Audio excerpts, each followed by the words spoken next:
Bonjour à tous, bonjour à toutes. Alors, je regarde. Voilà, nous y sommes enfin. Pour ceux qui ont essayé de nous suivre sur Facebook, vous avez remarqué que nous avons eu un problème, et peut-être que vous aussi d'ailleurs. En tout cas, personne chez nous n'arrivait à se connecter. Alors, merci d'être présent pour notre rendez-vous hebdomadaire. Aujourd'hui, avec Amine, on va vous parler des troubles de déficit de l'attention.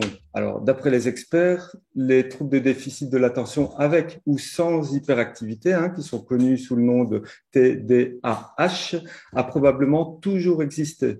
Euh, n'a toutefois été décrit cliniquement qu'au début du XXe siècle. Alors, comme vous le savez, les personnes atteintes d'un trouble de déficit de l'attention ont des difficultés à se concentrer, à être attentives et à mener à terme des tâches parfois très simples. Elles ont souvent du mal à rester en place et à attendre leur tour et agissent même parfois de façon assez impulsive. Alors, on tient quand même à rappeler qu'il n'y a pas de lien entre les troubles de l'attention et l'intelligence de l'enfant ou même de l'adulte. Les difficultés scolaires dont souffrent la plupart des enfants avec ces symptômes sont plus souvent liées aux troubles du comportement ou à des déficits de l'attention, mais vraiment pas à un manque d'intelligence. Alors, bonjour Amine. Tout d'abord, est-ce que tu peux nous expliquer ce qui se passe physiologiquement pour ces enfants TDAH? Bonjour Cédric et bonjour tout le monde. TDAH, comme tu l'as bien décrit, c'est un trouble du neurodéveloppement, donc du développement du Mhm. cerveau et du système nerveux en général. Il y a plusieurs causes à cela. Je pense qu'on aura le temps d'en discuter. C'est un trouble qui implique donc différents symptômes, différents troubles mentaux, notamment par exemple l'inattention, l'hyperactivité physique, l'impulsivité. Ça peut être souvent associé avec la dépression, l'anxiété, Mhm. aussi des troubles d'apprentissage, comme tu l'as bien dit. Même si quand on parle d'intelligence, c'est quelque chose de plus complexe que ce Mhm. qu'on pourrait penser, mais le plus souvent, c'est dû plutôt à des problèmes d'attention et de concentration. Les mauvais résultats scolaires ou même les difficultés professionnelles ou socio-professionnelles ou même les difficultés relationnelles, tout ça est dû à ces problématiques du fait que l'enfant ou l'adulte, parce que le TDAH, on le retrouve aussi chez l'adulte, moins que l'enfant, mais on le retrouve aussi. Donc, c'est dû en général à ces euh, différences de comportement en général qui sont Mhm. parfois dans l'environnement difficilement compréhensibles par la plupart des gens. Ça affecte, comme on a dit, épidémiologiquement parlant, les enfants plus que les adultes, bien que clairement chez les enfants, on a un surdiagnostic. Mhm. Donc, on pourrait mélanger certains autres syndromes en fait de manque d'attention Mhm. et de manque de concentration avec le TDAH, donc puisque c'est maintenant très médiatisé, mais cela n'empêche pas qu'on a beaucoup d'enfants qui ont ces problématiques-là et qu'on a aussi certains de ces enfants qui continuent à avoir ce TDAH même à l'adolescence, voire même à l'âge adulte. Mhm. Parfois aussi, le TDAH n'est diagnostiqué qu'à l'âge adulte aussi. C'est aussi des problématiques qui existent également. Neurophysiologiquement parlant, c'est un déséquilibre des neurotransmetteurs. Il y a plusieurs neurotransmetteurs qui sont déficitaires chez l'enfant TDAH. C'est une atteinte en fait de ce qu'on appelle le cortex préfrontal parce que dans la motricité, dans le contrôle de la motricité chez l'humain, on a notamment donc au niveau de la partie ou de la région frontale du cerveau. Donc on a notamment la circonvolution frontale ascendante qui elle est responsable directement de la motricité du mouvement. Donc, c'est lié directement au segment. Donc, c'est pour ça que dans la circonvolution frontale ascendante, on a des représentations des différents segments. Par exemple, on a une zone qui est réservée pour la main, qui est une zone très grande par rapport aux autres zones, par exemple le bras, les cuisses, les pieds. etc. Donc, on a différentes zones, tout ce qui bouge en fait et tout ce qui est composant de l'appareil, de notre appareil locomoteur, on le retrouve représenté dans la circonvolution frontale ascendante. Et avant donc le passage de l'influx nerveux dans cette circonvolution frontale ascendante, on a une autre partie qu'on appelle le cortex préfrontal ou la zone préfrontale qui, elle, est responsable du traitement de l'information, ok, pour qu'on puisse ensuite passer au passage à l'acte, en fait. Le passage à l'acte se fait à travers la circonvolution frontale ascendante. Donc, c'est là où se trouve donc tout ce qui concerne la décision, le self-control aussi. Et donc, quand les neurotransmetteurs sont perturbés au sein de cette zone-là, pour une raison ou une autre, pour une cause ou une autre, là, on va avoir des problèmes de prise de décision, aussi des problématiques à se maîtriser et à freiner certains comportements, certains tics ou certains comportements qu'on pourrait juger inappropriés. On aurait aussi des problématiques dans la perception du temps, parce que cette zone-là aussi, et également il y a euh, d'autres composants aussi, d'autres organites paracérébraux aussi qui sont liés à cette zone du cortex préfrontal et qui permettent également cette notion, que ce soit de la perception du temps, de la concentration, du self-control aussi, le fait d'effectuer les tâches jusqu'à la fin et de les finir, par exemple. Donc tout ça, en fait, est maîtrisé par ces zones du cerveau et globalement, neurophysiologiquement parlant, c'est un problème de neurotransmetteurs. Et quelles sont d'après toi, ou quelles sont les causes de ces symptômes? Oui, les causes ici, puisque on a compris que la cause principale, Mhm. c'est un déficit de certains neurotransmetteurs. Et Oui. là, il s'agit des catécholamines, dopamine et noradrénaline. Ça, Mhm. c'est la cause majeure et principale, bien que dans certains cas, on retrouve aussi des déficits en sérotonine qui peuvent être associés également. C'est pour ça que parfois, on trouve aussi de la dépression avec ou d'anxiété. Donc, ça peut être lié aussi à un déficit en d'autres neurotransmetteurs. Mais clairement, la plupart des études montrent que il s'agit d'un déficit de dopamine et de noradrénaline. Maintenant, les causes de ce déficit-là peuvent être déjà génétiques, puisque génétiquement parlant, on a différentes mutations qui peuvent avoir un lien en rapport avec la dopamine. Donc, Mhm. notamment, on peut avoir des mutations en rapport avec les récepteurs, le gène qui code pour les récepteurs à la dopamine, par exemple DRD4 et DRD5. Là, c'est des mutations aussi qui sont bien connues. On peut avoir aussi des mutations en rapport avec le transporteur de la dopamine aussi. OK. Et puis, il y a aussi une enzyme, en fait, qui fait le lien entre la dopamine et la noradrénaline, donc qui convertit la dopamine en noradrénaline, qu'on appelle la bêta-hydroxylase. Et cette bêta-hydroxylase ou la dopamine bêta-hydroxylase convertit en fait la dopamine en noradrénaline et parfois dans le gène qui code pour cette enzyme, on peut trouver des mutations qui vont changer la conformation de l'enzyme et c'est ce qui va faire que on va obtenir moins de noradrénaline et d'adrénaline. Mhm. Donc ça crée des perturbations dans la voie des catécholamines également. Ça c'est génétique. Donc, génétiquement parlant, c'est des mutations en rapport avec la voie des catécholamines. Maintenant, en ce qui concerne tout ce qui est acquis, donc c'est probablement, c'est pas certain, et encore une fois, bon, malgré qu'il y a beaucoup d'études qui reproduisent d'anciennes études, mais il faut clairement plus d'études de meilleure méthodologie pour pouvoir avoir vraiment une idée claire sur ce qui se passe. Mhm. Maintenant, clairement, on a un problème avec la toxicité. Donc, et c'est peut-être la raison pour laquelle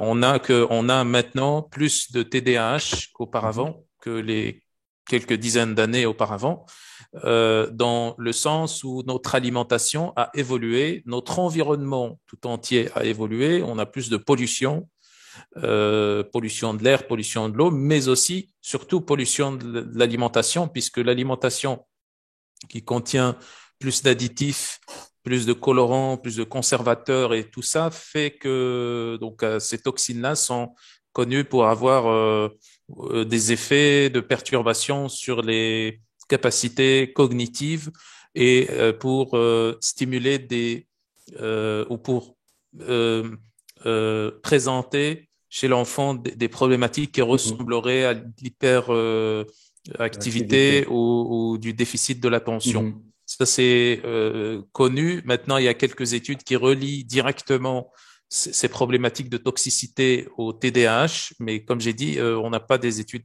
bien précises là-dessus. En plus de ça, on peut penser que certaines causes pourraient provenir du fait d'une mauvaise alimentation, une alimentation de mauvaise qualité, soit donc en qualité comme on a dit, soit en quantité.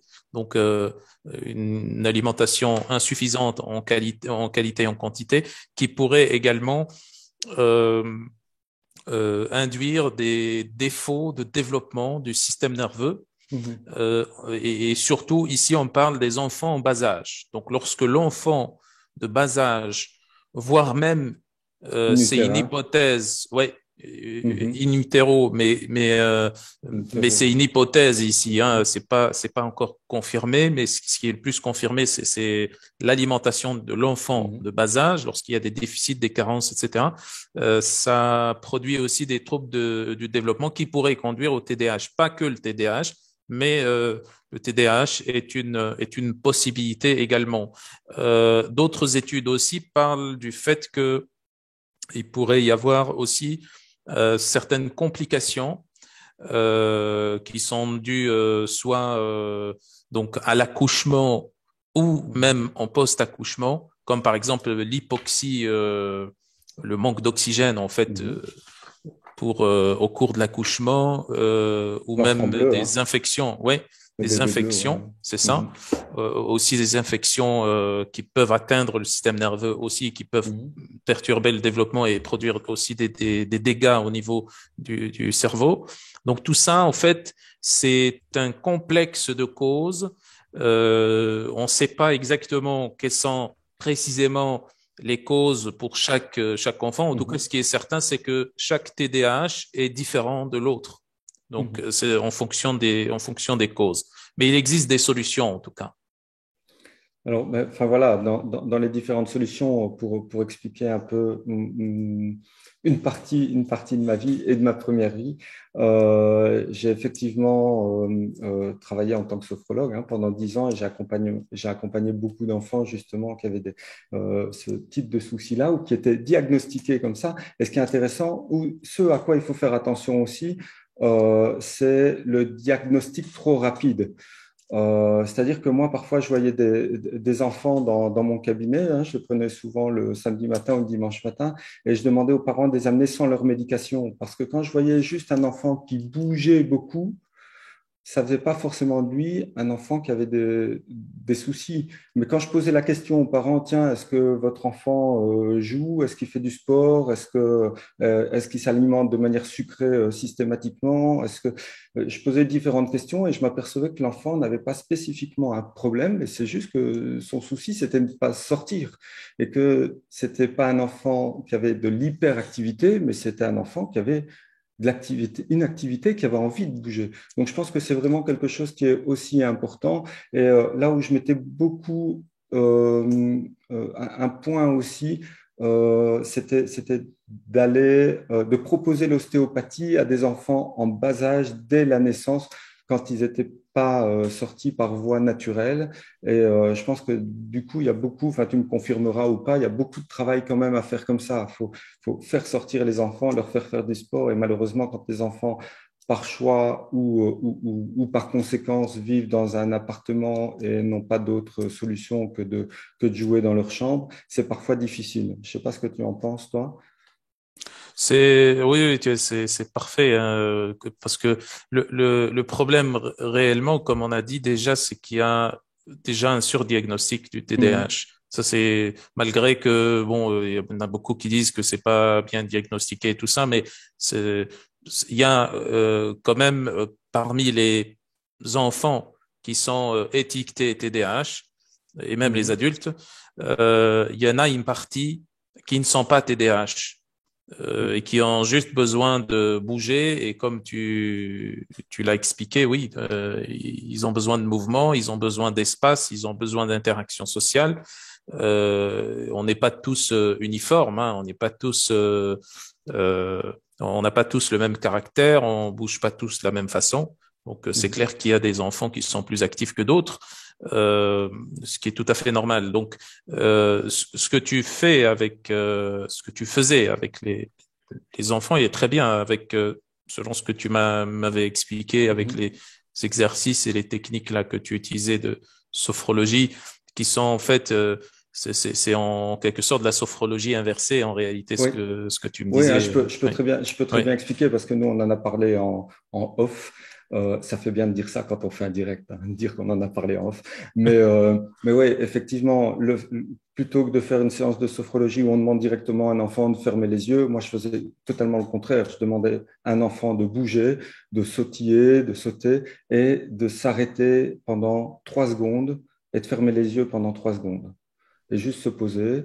Donc 3 secondes, ça va assez vite. Et puis recommencer à sautiller, à bouger, à crier à la limite. Et puis après, on passait à 5 secondes jusqu'au moment où je passais sur des temps beaucoup plus longs et où des enfants, bon, en tout cas, j'ai un cas en tête où un enfant a passé beaucoup plus de temps les yeux fermés à se poser dans mon cabinet que à être en mouvement. Et donc là, c'était, voilà, je faisais une technique de sophrologie dynamique mais je pense que c'est quelque chose qui est vraiment important de ne pas aller trop vite vers le diagnostic est une chose, mais la médication en est une autre quand elle est trop rapide et que c'est juste pour soulager les parents dans l'appartement qui ont trop de bruit et qui se disent, ben voilà, ça va permettre de calmer l'enfant.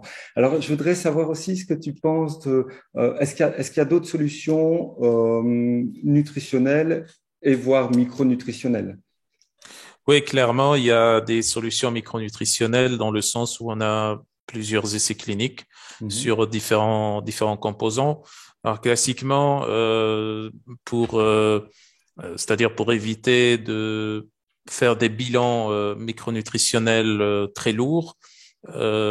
Donc déjà, des essais cliniques existent sur des multivitaminés qui contiennent à la fois, quand on dit multivitaminés, on a compris, ça contient des vitamines, des minéraux, mhm, des oligoéléments, voire même des acides gras essentiels. Et donc là, ça donne des effets intéressants apparemment, selon les études. Donc c'est un effet significatif sur les différents symptômes qu'on avait cités auparavant, que ce soit l'inattention, l'hyperactivité, troubles de mhm, l'apprentissage, la dépression et tout ça. Donc, ce qui est tout à fait logique puisque ces enfants, comme on a dit, peuvent très bien être avoir une mauvaise alimentation, des déficits par-ci, par-là, et donc le fait de prendre un ensemble de micronutriments pourrait aider mhm. à renforcer leur système nerveux et à combler ces carences-là. Maintenant, ça n'est pas suffisant. Donc, le plus intéressant, c'est de regarder sur les différents micronutriments, est-ce qu'il y a des carences ou pas. Et encore une fois, pour certains micronutriments, c'est compliqué parce que même les biomarqueurs, les analyses Mhm. biologiques qu'on utilise pour déterminer ces biomarqueurs, ces niveaux de micronutriments peuvent être parfois insuffisantes ou biaisées. On sait très bien que pour les analyses sériques, par exemple, c'est pas suffisant hein, pour les micronutriments, pour déterminer le stock de micronutriments qu'on a, et qu'il faudrait des analyses un peu plus poussées qui permettent des analyses tissulaires en réalité qui Mhm. permettent d'avoir ou intracellulaires qui permettent d'avoir des micronutriments, le taux de micronutriments réel. Euh, donc à ce moment-là, ça serait si on fait un résumé des différents essais cliniques qui existent. On a beaucoup d'essais cliniques qui ont été faits sur les oméga 3 notamment. D'autres études en parallèle sur les oméga 3 qui montrent une augmentation du ratio oméga 6, oméga 3. Donc, en gros, un déficit en oméga 3 lié à une augmentation des oméga 6. Bon, ça, c'est le marqueur, l'un des marqueurs principaux d'une alimentation de mauvaise qualité, sédentaire, raffinée, etc. Donc, le fait de supplémenter en oméga 3 selon beaucoup d'essais cliniques, a permis d'avoir une amélioration dans les symptômes du TDAH, bien que l'amélioration n'est pas non plus spectaculaire, hein, pour être franc par rapport aux oméga 3, c'est pas spectaculaire, c'est une légère amélioration. Parfois, il n'y a pas du tout d'amélioration. Parfois, il y a une légère amélioration avec les oméga 3. Donc, on peut à ce moment-là déduire que les oméga 3 sont intéressants, mais pas les seuls micronutriments qui peuvent avoir ou induire donc c'est une amélioration. Il y a aussi certains oligoéléments et minéraux, notamment le fer et le zinc surtout, le magnésium aussi, mais sur le magnésium on a un peu moins d'études que le fer et le zinc. Fer et zinc, là on a des études qui relient ou qui associe le déficit en fer et ou en zinc au TDAH d'un côté, et de l'autre côté, on a aussi des études qui testent la supplémentation en zinc et en fer et ou en fer pour le TDAH, et dans les deux cas, donc c'est significatif. Donc amélioration significative lorsqu'il y a déficit en zinc et en fer. Hein. C'est pas chez des enfants qui n'ont pas de déficit. Donc après, rien n'empêche, peut-être que surtout pour le zinc, si on pourrait supplémenter, même s'il n'y a pas de déficit, j'en sais rien, mais peut-être qu'il y aura des résultats, mais peut-être pas aussi importants que quand il y a un déficit. Ça, c'est clair. Des vitamines notamment.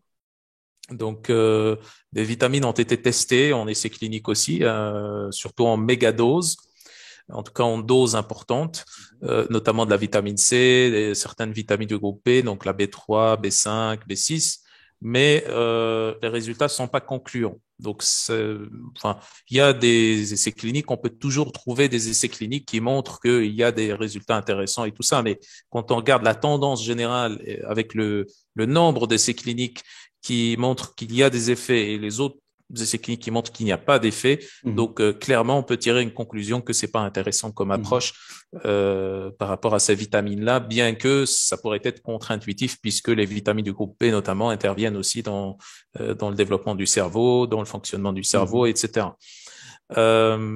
Aussi, par rapport à certains acides aminés, notamment surtout les acides aminés précurseurs des neurotransmetteurs. Donc là, on parle clairement de ce qu'on avait déjà vu, donc tryptophane, tyrosine, qui sont des précurseurs. Donc pour le tryptophane des indolamines et pour la tyrosine des catécholamines. Donc cela pourrait être aussi intéressant, bien qu'il manque des études aussi. Hein. Il y a quelques études, mais il y a un manque d'études aussi. Donc globalement, on peut faire quelque chose avec la micronutrition quand on sait déterminer les besoins, les carences et tout ça. Il y a aussi d'autres recommandations qu'on peut avoir par rapport à l'alimentation en elle-même. Donc il y a un certain nombre de régimes qui sont plus ou moins restrictifs, qui ont été développés pour le TDAH spécifiquement. Il y a par exemple ce qu'on appelle la diète Feingold.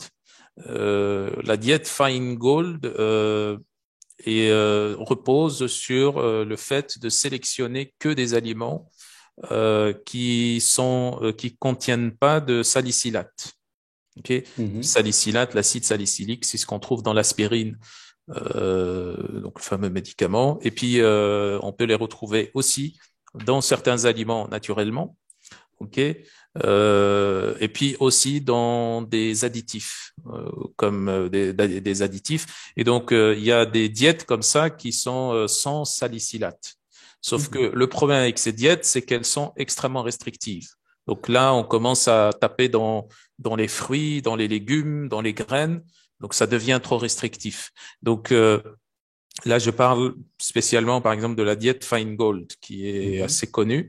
Donc, il faut pas imposer cette diète ou n'importe quelle autre diète qui ressemblerait à celle-ci et qui soit trop restrictive aux enfants et même aux adultes d'ailleurs. Ça n'a aucun sens. Donc, Mhm. le principe de cette diète est très intéressant et très bien, c'est-à-dire d'éliminer les sources de salicylate. Mais Mhm. là, on parle ici de salicylate synthétique, c'est-à-dire si à ce moment-là on commence à éliminer des additifs alimentaires, des conservateurs, des colorants, des aliments allergènes. Donc là, c'est bien, là, c'est excellent, c'est très bien. Si maintenant on commence à taper dans les vrais aliments, Mhm. là, c'est problématique. Ça crée, ça pourrait peut-être régler temporairement le problème, mais ça va créer d'autres problématiques et ça va aggraver encore plus le problème. Juste par rapport à ce salicylate, apparemment, à ce qui est décrit dans la littérature, c'est il augmente et donc chez certaines personnes, ça produit une intolérance au salicylate. Mhm. Il augmente à cause d'un groupe de molécules inflammatoires qu'on appelle les leucotriènes. Et donc, les leucotriènes, en fait, sont pris en charge par ce qu'on appelle les enzymes qui sont les cyclooxygénases. Mhm. Quand il y a inhibition des cyclooxygénases, on a cette intolérance au salicylate et cette inhibition des cyclooxygénases, on peut l'obtenir par différents moyens. D'où, en fait, même par certains nutriments, d'où cette diète-là de Feingold qui élimine même des plantes et, enfin, des Ouais, ouais, légumes, des ouais. fruits et tout ça. Donc, ce qui n'est pas du tout, ce qui n'est pas du tout intéressant. En plus de ça, on peut rajouter, sans s'étendre trop, parce qu'il y a beaucoup de choses à dire aussi Mhm. sur l'alimentation. On peut éliminer tout ce qui va stimuler trop les catécholamines. Quand on dit Mhm. stimuler les catécholamines, c'est-à-dire que en gros, on a d'habitude chez tout le monde, on a un stock qui est limité de catécholamines, donc de dopamine notamment. Mhm. Et si à ce moment-là, on a dans notre alimentation certains composants comme par exemple des stimulants, de la caféine par exemple, ou du sucre par exemple, qui va surutiliser le pool de dopamine, là, on tombe très rapidement en déficit, ce qui Mhm. aggrave encore la situation dans le cas de TDAH. Donc, il faudrait éviter tout ça et également améliorer aussi l'intestin ou la fonction intestinale, que ce soit du côté du microbiote, de l'inflammation intestinale ou Mhm. aussi de la barrière intestinale. Donc, globalement, pour l'avoir vécu aussi dans une précédente vie, où un jour on a décidé, enfin, une espèce d'étude était faite avec, je dis bien avec et pas sur des enfants, avec des enfants hyperactifs, où le matin on avait décidé de ne plus leur donner de déjeuner sucré, hein, comme ils avaient l'habitude de prendre, mais plutôt d'aller sur des déjeuners protéinés. Alors la grosse difficulté, évidemment, c'était de faire passer ça à l'enfant qui, lui, est sous tension dès le matin.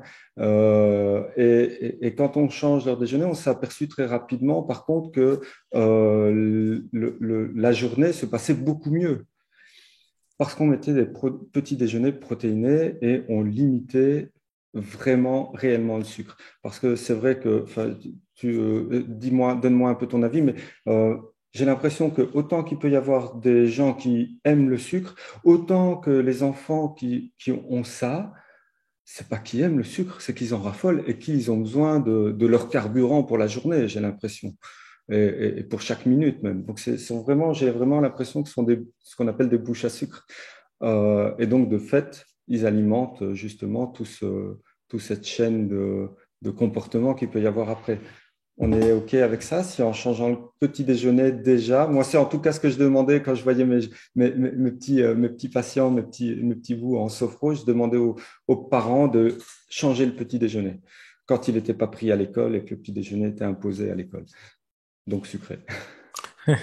Non, tu as raison, tu as tout à fait raison, parce que même l'alimentation, il faudrait que ça soit changé progressivement. Mhm. Il faut pas aller brutalement, il faut pas de régime restrictif. Il faut que ça soit changé.